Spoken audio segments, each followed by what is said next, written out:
Ill Nation, what's going on with you guys, man? It's Kid Illest Truth in the building, and today we are talking about the two reworked heroes of Season 6, man. We are talking about the Orochi, and we talking about the Peacekeeper.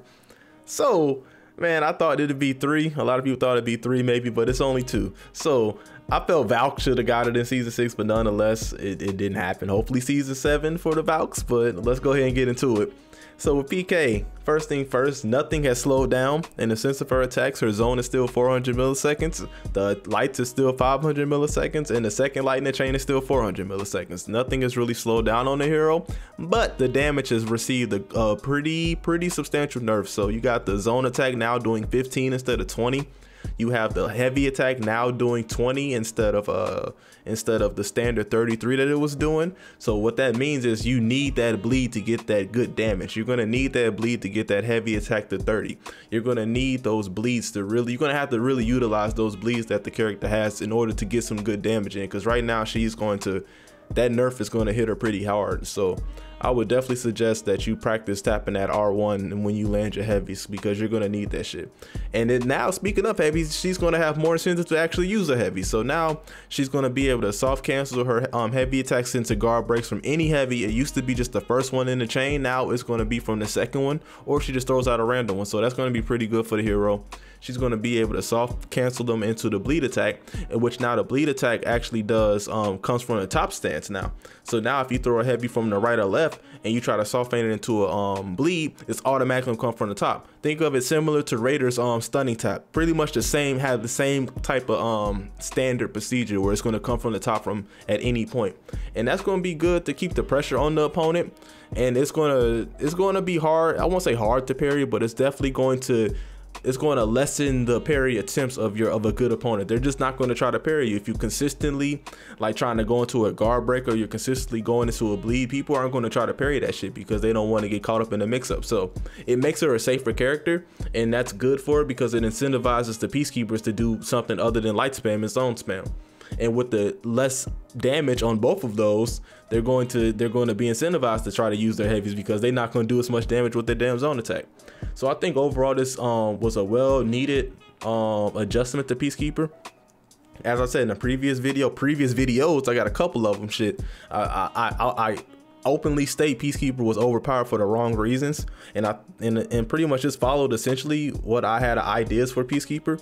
I just wish they could have did something else with the zone attack, since this was a rework of the hero. But nonetheless, we have to deal with this, have to take what we can get, you know what I'm saying? So like, I think this is overall good. It's gonna drop her from S tier in my opinion to she's going to be high A tier, a better Centurion but a weaker Shaman, because she has no unblockable. She has nothing to force a reaction out of players. So I think she'll be pretty much a better Centurion but a weaker Shaman.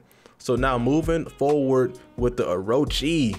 So the Orochi got a number of changes. So first, let's go over Storm Rush. So first thing first, Storm Rush can now come from any of the 3 stances. So before, when you dodge back, you know, you had your stance to the left, it was coming out from the left. That's all you had to worry about. They could stand there, and they could literally just stand there to the left. All you had to do is watch the left. But now it can come from any 3 stances, and they added new animations for each one. So it's going to be fun getting used to it. But I think once players get used to it, it's not going to be so much of a problem anymore, as long as it's not as fast. And I think with the lag compensation and dedicated service, that's going to help a lot, because it's the missed frames that people really miss with those attacks. It's not so much the attack itself, it's the missed frame. So it looks like it comes out faster than it actually does. So I think it's going to be decent. I think it's going to be all right. And then moving forward to Hurricane Blast, instead of heavy properties, it now has light properties, meaning it comes out a lot faster, and it also covers more distance.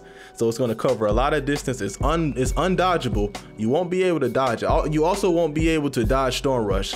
So now it's going to have that same trail that his little attack. I don't know what the name of his attack is, but the Berserker spinning chop, things of that nature, you can't dodge them.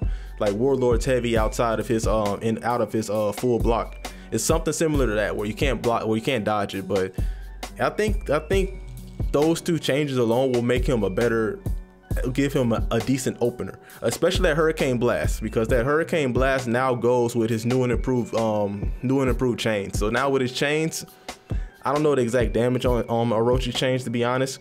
I was more hyped off Peacekeeper's Rework and like watching that, and we don't have the patch notes, but nonetheless his chains now start at 500 milliseconds standard.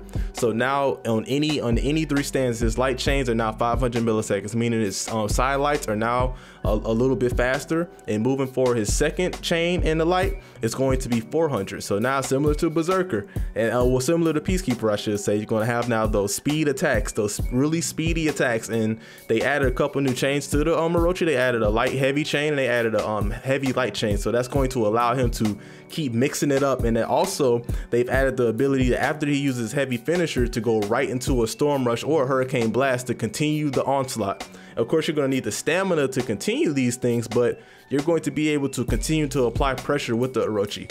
But he runs into the same issue that the Aramusha will run into, is where if you block a light, you just stop the chain.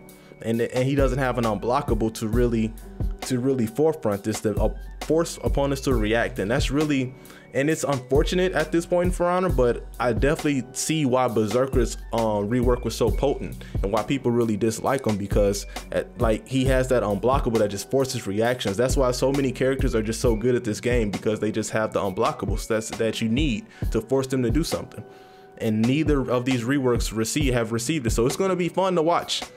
And that's really pretty much it. I don't want to bore you guys with any details. I just want to know what you guys think.